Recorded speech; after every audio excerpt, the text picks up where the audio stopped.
Tyler Morgan is 17 years old, and he thought he knew what waiting in first class felt like. He stepped onto Skyward Airlines Flight 672's first-class cabin, carrying nothing more than a dark hoodie, perfectly clean sneakers, and his favorite pair of wireless headphones around his neck. He held a slim black phone and a small paperback novel he planned to finish before touchdown. Most of the passengers glanced at him once, then returned to their sparkling water or business journals, assuming he was someone's kid lost on his way to a family vacation. That suited Tyler just fine.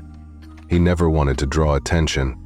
He slid into his window seat, about 20 inches from the next row, tucked his bag overhead, and opened his book.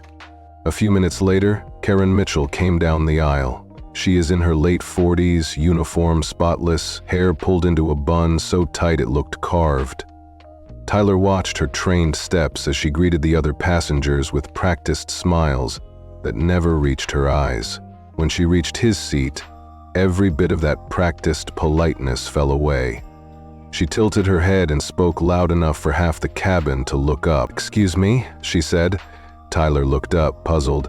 "Yes," he answered softly. She crossed her arms. "You're sure you belong here?" Tyler handed her his ticket. It read first class, seat 1A, just like he booked. Karen snatched it and examined it, as if she'd never seen such a thing printed on crisp paper. "This is first class?" she asked slowly, blinking. Tyler nodded. "Yes." She frowned. "Are you flying with someone?" Before he could explain, she shook her head and raised her voice. "I think there's been a mistake. You cannot sit here. This seat is reserved for our executive elite members." Her eyes flashed with contempt. Tyler closed his book and laid it gently on his lap. "I am a first-class passenger," he said quietly. With that, she leaned in closer, her tone sharper than turbulence. "Listen, you're holding things up. I don't know how you got this ticket, but you need to move to the back now." Tyler felt his chest tighten. His book rested on his knee and he could taste the quiet humiliation. He didn't shout, he didn't call for help, he simply shook his head. "This is my seat." Karen Mitchell's jaw clenched. "Get up," she snapped. When he hesitated, she reached for his phone on the armrest, and in one swift motion her hand smacked the back of his hand so hard that every head in the cabin turned. The crack of her palm against his skin echoed through the hush. A woman gasped. A man pretended to scroll his watch. No one intervened. No one spoke. Tyler stared at Karen for a moment, pity and disbelief battling with the burning sting. Then he stood, pulled his hood over his head, and walked to the economy section at the back. The back row seat was barely 16 inches wide, armrest cracked and refusing to stay up. Tyler sank into it without complaint. He tucked his phone into his lap and closed his eyes for one slow breath. When he opened them, the runway outside looked as if nothing had changed, but everything inside his chest had shifted. 2 minutes later, his phone vibrated. He unlocked it and typed 6 words. "She slapped my hand and kicked me out. I'm in the back." He hit send and waited. In a high-rise office tower miles away, James Carter read the message without a flicker of emotion. Carter is Tyler's father, a billionaire investor with more than 20 companies under his wing and the largest shareholder in Skyward Airlines. He picked up his office phone and dialed a code he never forgot. A calm voice answered. "Yes, sir," Carter said. "Flight 672. I want eyes on it now. Code 2 Alpha. There's been an incident." He hung up. 30 seconds later, the intercom on the plane crackled.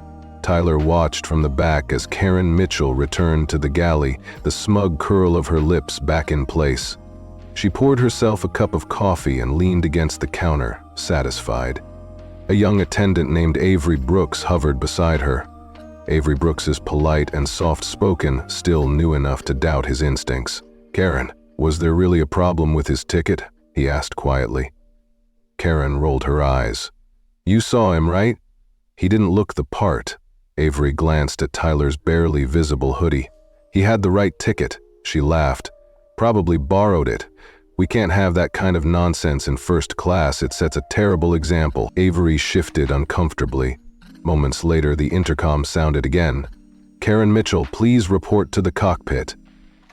Karen's coffee froze halfway to her lips. She blinked, forced a smile, and set the cup down. A knot of doubt twisted in her stomach as she smoothed her skirt and walked forward. She passed passengers leaning forward, whispering. Their eyes bore into her back like spotlights. As she stepped into the cockpit, Reeves Hammond spoke without looking up. Reeves Hammond is the captain with 30 years of flying experience. Close the door, he said flatly. When it clicked shut, Tyler saw Karen's shoulders slump. On a small cockpit monitor, the face of David Harper appeared. Harper is director of flight operations. His voice cut through the stale air. Ms. Mitchell, executive command has reported an incident with the passenger in seat 2. Karen swallowed. There was a seating issue. I corrected it. The director's eyebrow rose. Did you verify his ticket? She hesitated. No, I assumed. The words slashed at the cabin behind her. That teenager is Tyler Morgan, son of James Carter. You humiliated the wrong person. This flight will not move until you apologize to Mr. Morgan in front of all passengers and escort him back to his original seat. Then report back here and await further instructions. Karen's face drained of color. The orders left no room for debate. Outside the cockpit window, the runway waited, idle under a bright morning sky. Karen turned, opened the cockpit door, and re-entered the cabin. The energy had shifted. Every whisper settled, every gaze fixed on her. Tyler Morgan sat in the very last row, headphones down around his neck, phone resting on his knee, book unopened on his lap. He looked up as she approached, calm and resolute. The cabin held its breath. Tyler Morgan sat in seat 2A, his shoulders uncurled now that the apology had been delivered, but the tension still simmered in his back like a hidden storm. The cabin lights cast a soft glow over the rows of leather seats, each one about 20 inches wide, and the hush that fell over first class felt heavier than any turbulence he'd ever flown through. Karen Mitchell stood beside him, uniform crisp, but her posture shrunk as though the weight of every eye in the cabin had pressed her into a corner. She cleared her throat, voice wavering as she tried one last time. Mr. Morgan, she began, but the words caught in her throat, as if she were trying to swallow her own guilt. Tyler turned slowly to face her, that calm mask firmly in place. He let her apology hang in the air for another heartbeat before speaking. Thank you, he said, voice low but firm. But it wasn't a misunderstanding. His words echoed around her like wind against the fuselage. You saw me, you made your choice. You decided I didn't belong, even though you didn't ask anyone else to show their ticket. For a moment, Karen's face flushed, and a few passengers shifted in their seats, leaning forward to catch every word. The air felt electric, as though the cabin itself had drawn in a collective breath. She swallowed hard. I read it wrong, she stammered. But Tyler's eyes, those keen, focused eyes, didn't let her off the hook. You read me wrong, he corrected gently. You judged me before you even checked the manifest. You slapped me without cause.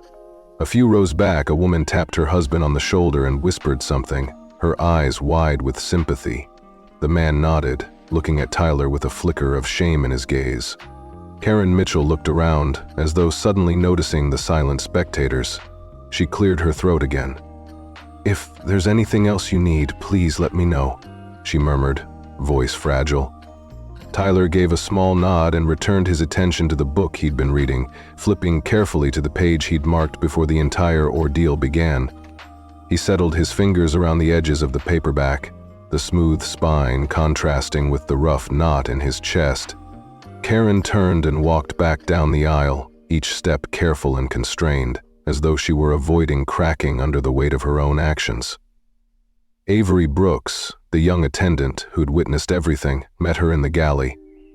Avery Brooks's name tag gleamed under the overhead light, and his expression was a mix of pity and professional loyalty.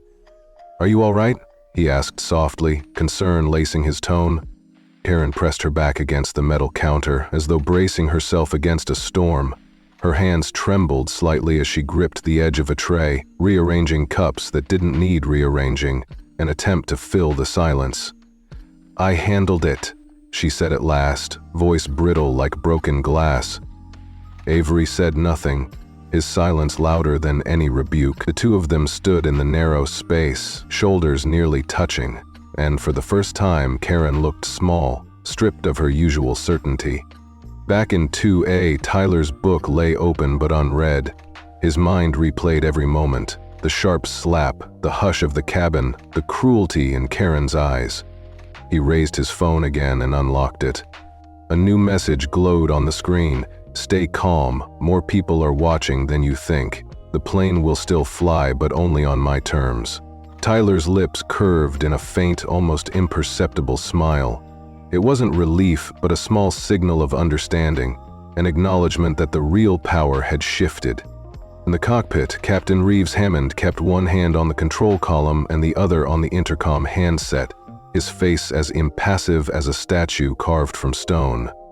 He spoke quietly with ground operations, listening to updates that came in clipped sentences: passenger status, crew changes, security standing by. His 30 years of experience had never prepared him for a direct order from executive command to freeze all operations. He glanced at the altimeter gauge, still reading 0 feet, and exhaled, a slight tremor betraying his professional detachment. Back in economy, passengers exchanged hushed theories.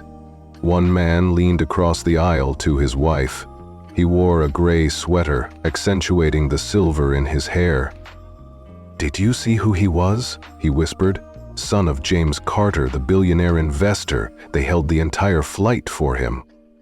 His wife nodded, eyes flicking toward Tyler, who sat still, legs crossed, book in one hand and phone in the other. "I should have said something," she murmured, "but none of us did." Their voices trailed off as they turned back to watch the unfolding drama. Karen Mitchell lingered in the galley, her back pressed against the wall now, heart pounding so loudly she was sure everyone could hear it. The tray she'd been holding trembled in her hands. Her uniform, once a symbol of authority, felt like a straitjacket. She had spent a decade convincing herself that her instincts were infallible, that she had a sixth sense for trouble.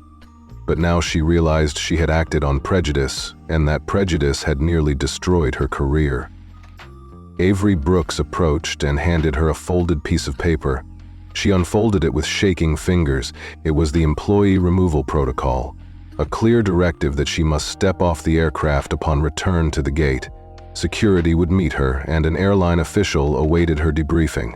She looked up at Avery, disbelief echoing in her eyes. He offered no comfort, only a gentle nod, as though to say this was inevitable. Down at her old seat, Tyler closed his book and leaned back, letting the cocoon of his hoodie settle around him. He was used to being invisible, but invisibility had its price when the world made assumptions. Now, the cabin had seen him for who he truly was, composed, dignified, and unwilling to let injustice slide. The glow of the overhead reading light danced across his face as he lowered his phone and closed his eyes for a moment, letting the silence wash over him. Over the intercom, Captain Hammond's voice sounded calm but firm. "Ladies and gentlemen, thank you for your patience. Due to a staffing change, our departure will be slightly delayed. Please remain seated while we make final arrangements. We will be moving shortly." The phrase, staffing change, felt deliberately vague, but no explanation was needed. Karen Mitchell's absence spoke volumes. Passenger whispers rose again, softer now but charged with fascination and regret. First class, the older man in the gray sweater, a retired school principal, Tyler imagined, looked at him with a mixture of respect and wonder. He opened his mouth as if to speak, then closed it, perhaps deciding Tyler didn't need words of comfort. Tyler didn't turn to meet his gaze. He knew he didn't need it. He had his own quiet satisfaction. The plane was grounded until his demands were met. Karen Mitchell would never be the same, and the invisible teenager in the hoodie had become the one person everyone. At At the front of the plane, Karen descended the aisle for the last time, security waiting at the portside door. Her black shoes clicked softly on the aisle carpet, each step a reminder of the mistake she could never undo. Passengers glanced up, some offering hollow nods of acknowledgement, others simply watching as the embodiment of bias exited under armed escort. Tyler watched her go, emotion flickering once across his face. Pity, yes, and something like triumph. He pulled his hoodie hood back, picked up his paperback and turned the page. The words on the page blurred for a moment as he collected himself. Then he read, each sentence a balm after the roughness of the last hour. Around him the cabin began to stir. The flight was free to leave, eyes still curious, whispers subsiding into normal chatter. But Tyler Morgan knew this flight would never be the same. He had claimed his seat in more than just first class. He had claimed his dignity, and the world had finally seen it. Tyler Morgan watched Karen Mitchell's shoulders slump as she signed the removal form Avery Brooks handed her. The crisp black ink scrawled her name across the paper felt like the death knell of her authority. For years she had believed she ruled first class with an iron will, but in that moment, her uniform looked more like a costume than a badge of power. She smoothed the fabric of her skirt one last time, but it no longer conformed to her body the way confidence once had. Stiff and reluctant, she took measured steps toward the open curtain, each one echoing through the hushed cabin. As she emerged back onto the jet bridge, passengers turned their heads in silent judgment. Some faces reflected curiosity, others discomfort, and a few betrayed clear satisfaction. They remembered the harsh slap of her hand and the cold edge in her voice when she'd insisted Tyler didn't belong. Now they saw her pay the price. Through the window of the jet bridge, Tyler caught her eye for a fleeting second. He sat perfectly still in 2A, earbuds resting in his lap, book unopened on his knee, but the way he looked at her carried more weight than any raised voice. The door sealed behind her with a hiss that seemed to punctuate the finality of her departure. Inside first class, the atmosphere felt heavier than the usual pre-takeoff calm. Conversations hushed into whispers as people exchanged glances. A woman in a satin suit leaned forward to Tyler and lowered her voice. "I'm sorry you had to go through that," she said. Tyler offered a small nod but said nothing. His calm demeanor spoke volumes. Moments later, Avery Brooks appeared in the aisle with a silver tray of water and juice. She paused at Tyler's seat and placed a clear glass of ice-cold water on his armrest. "Thank you," he said, lifting the glass to his lips. She hesitated, then leaned in softly. "You didn't deserve any of that," she whispered. He met her gaze, and in his eyes, she saw a quiet gratitude that went deeper than pity. It was respect. Behind them, Captain Reeves Hammond's voice crackled over the intercom. "Ladies and gentlemen, thank you for your patience. There's been a staffing change and we'll experience a brief departure delay. Please remain seated while we finalize arrangements." The announcement was deliberately vague, yet everyone understood what it meant. The woman who had humiliated a young black man in first class was gone, and the flight could not proceed without consequences. 3 rows ahead, a distinguished gentleman in a charcoal blazer tapped his wife lightly on the arm. He cleared his throat. "I saw what happened earlier," he admitted in a low voice. "It was wrong. I should have said something, but I didn't." Tyler looked at him steadily. "Why didn't you?" he asked. The man swallowed. "I wasn't sure it was my place, and I didn't think it would escalate." Tyler nodded. "That's the thing," he said quietly. "It doesn't start as violence, it starts with silence." In the rear cabin, a few economy passengers replayed the confrontation on their phones. The footage already had hundreds of likes and shares. One whispered to another, "This is going viral." They weren't laughing or making jokes. They were serious. They felt they had witnessed something much bigger than an in-flight dispute. Something that laid bare the cost of prejudice and indifference. Tyler's phone buzzed again. He glanced down at a message from his father. "Footage is everywhere. News outlets are calling. You made your point." He typed back in 2 taps, "She's gone." Then he read the next line, "She will understand why." The world is watching now, He lay the phone face down on his tray table and closed his eyes for a moment. The engines remained silent, but his heart pounded like a drum. In the galley, Lauren Evans and the other flight attendants whispered among themselves. "Do you think she'll be fired?" Lauren asked Avery Brooks. Avery shook her head. "What happens next is out of her hands," she replied. The weight of executive orders and public scrutiny had already sealed Karen Mitchell's fate. Back in his seat, Tyler reopened his book, but the words on the page blurred before his eyes. City lights below transformed into shimmering ribbons as the cabin prepared for takeoff. He pressed his forehead against the cool window pane. The hiss of the wheels retracting sounded like a victory cry in his ears. He inhaled deeply and exhaled a slow sigh of relief. Elsewhere in the cabin, passengers swapped sympathetic smiles and relieved nods. A young mother in row 1 quietly reached over to her husband. "Do you see him?" she asked. Her voice was soft with awe. The man nodded. "He's someone important," she whispered. "Maybe he's more important than anyone here." Avery Brooks moved through the aisle again with a basket of snacks. She paused at Tyler's seat once more. "Are you comfortable?" she asked. He looked at her, meeting her concern with a gentle smile. "Yes, thank you," he said. "You helped make this right," she replied quietly. Tyler inclined his head in acknowledgement. Her gesture was small, but to him it meant the world. Captain Hammond's voice returned on the intercom. "Doors are closing and we're cleared for takeoff. Please fasten your seat belts and ensure all carry-ons are stowed." The engines roared alive, vibrations humming through the cabin floor. As the plane tipped down the runway, Tyler felt a rush of momentum beneath him. But the real power, he knew, lay in how still he had remained.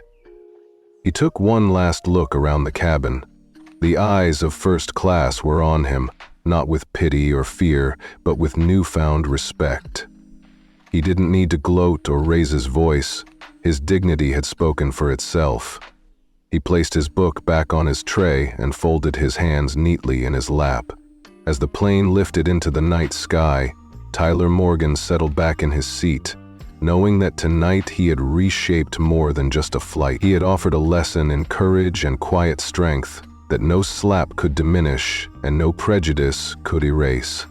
Tyler Morgan sat back in his seat as the plane leveled out at 35,000 feet, the gentle hum of the engines lulling most passengers into routine. But routine felt impossible now. He thought about the days ahead, knowing the video of Karen Mitchell's slap and his silent walk to the back would keep spreading far beyond this cabin.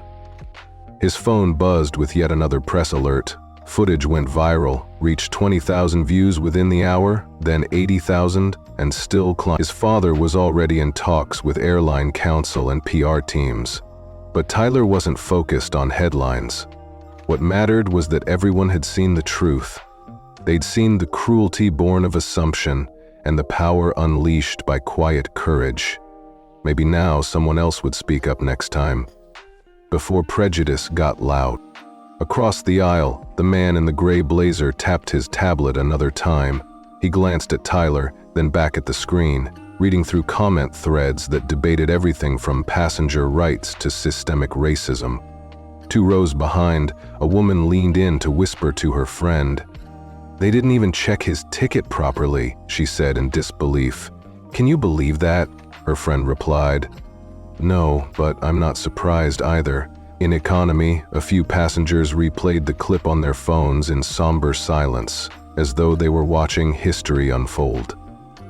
This wasn't light in-flight entertainment, it was a reckoning of how silence and indifference can wound deeper than any slap.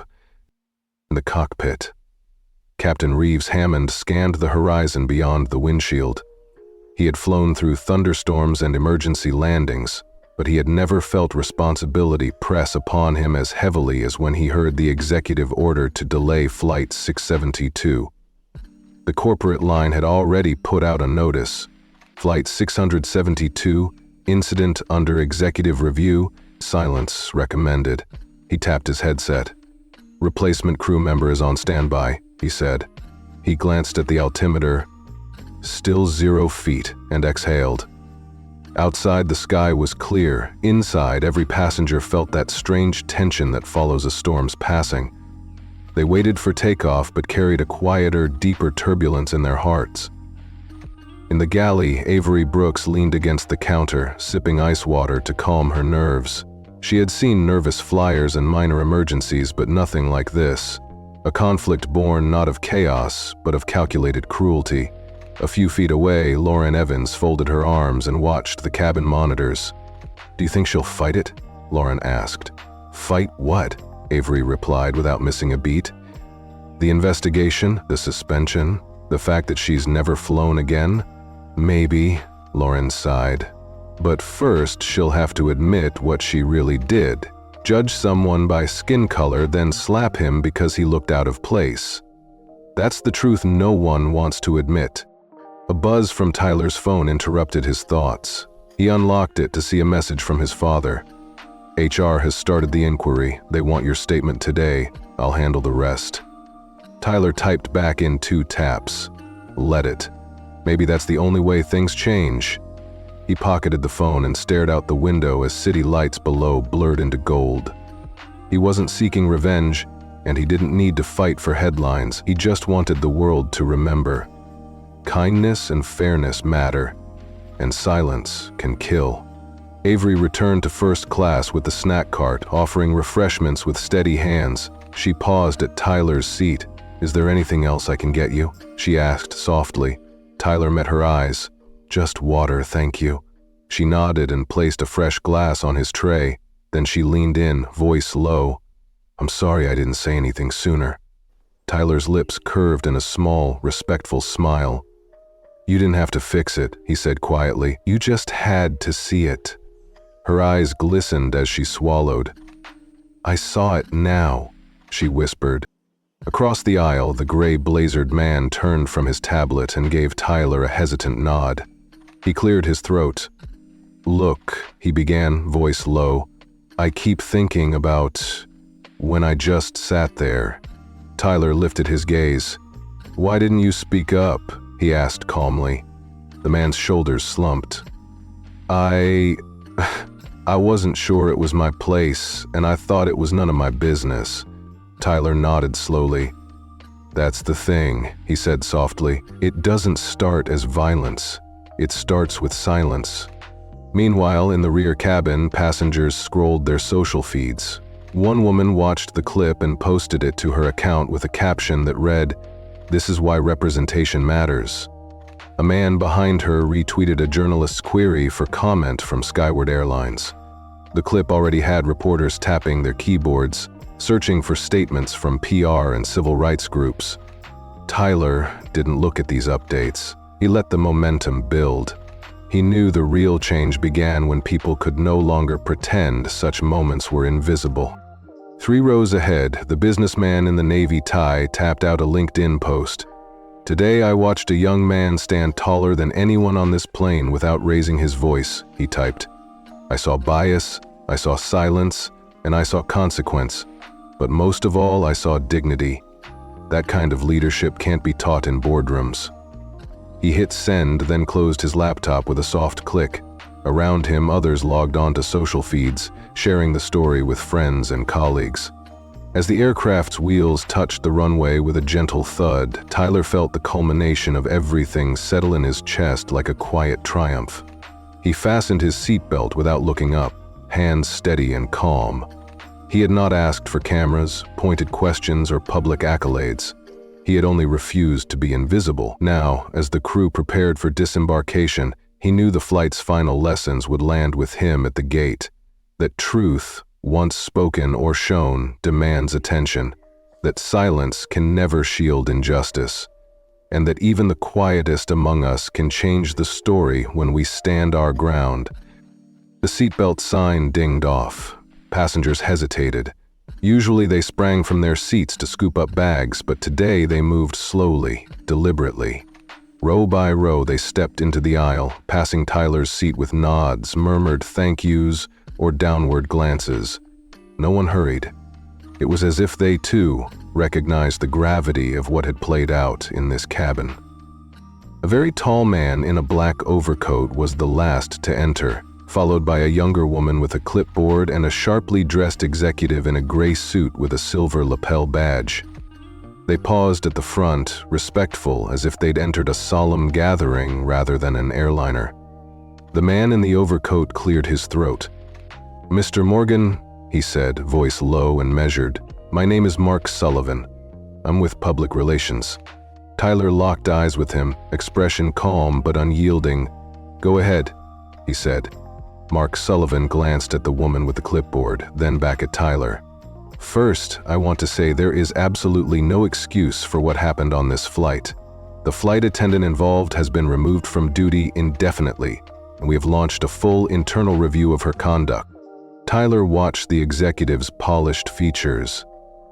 "That's a start," he said softly. Mark nodded, swallowing.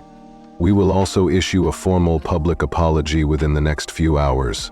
We plan to revisit our training policies and conduct evaluations.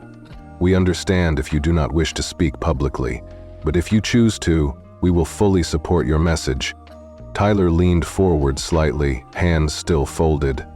"I'm not interested in being a headline," he said, "but I do want true change. Not just a press release, not just one employee removed. I want every crew member in that uniform to understand what it means when someone like me is told to move because they don't belong.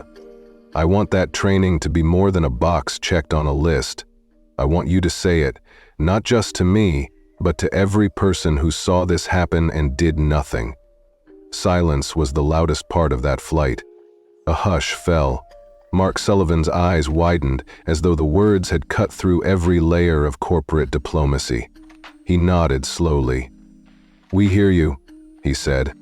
Tyler stood, slinging his worn leather backpack over one shoulder. The strap creaked under its weight. He took one last survey of the cabin, rows of empty seats, overhead bins closed for the last time, the still closed jet bridge door waiting to open again. "This was never just about me," he said, voice steady. "It was about all the people who have been moved to the back of their lives without ever being asked for a ticket. All the ones who had no one powerful enough to call. It stops now." Mark Sullivan swallowed hard, mouth dry. He glanced at his colleagues, then back at Tyler. Avery Brooks, the young attendant who had finally found her voice, stood a few feet away near the cockpit door, her eyes locked with his, full of respect and sorrow. Tyler offered her a small nod. "Thank you," he said quietly, then turned and stepped into the corridor. The jet bridge door opened with a soft hiss, admitting the cool morning air. Tyler paused midway, turned his head slightly toward Avery and spoke one final line. "You didn't say much, but you saw. That matters more than you know." Then he walked away, towards the gate area where security and PR waited, into the soft glow of dawn. Behind him, the cabin remained empty. But that silence was different now. It was alive with what had been said, what had been seen, and what would never be forgotten. Because some flights carry you farther than the runway, and some passengers never go unnoticed again. Outside, the corridor lights reflected on polished tile. Reporters' cameras lay idle at the threshold, waiting for a cue that Tyler had declined. He didn't need the spectacle. He only needed his dignity, his father's quiet support, and the knowledge that this story would ripple beyond these metal walls. When people talked about this day, they would talk about more than the slap. They would talk about courage, empathy, and the power of refusing to be invisible. And as Tyler Morgan stepped toward the exit, he carried with him the conviction that no matter where he went next, he would never allow anyone's assumptions to overshadow his humanity again. Because sometimes, the quietest act of defiance is the loudest call for change.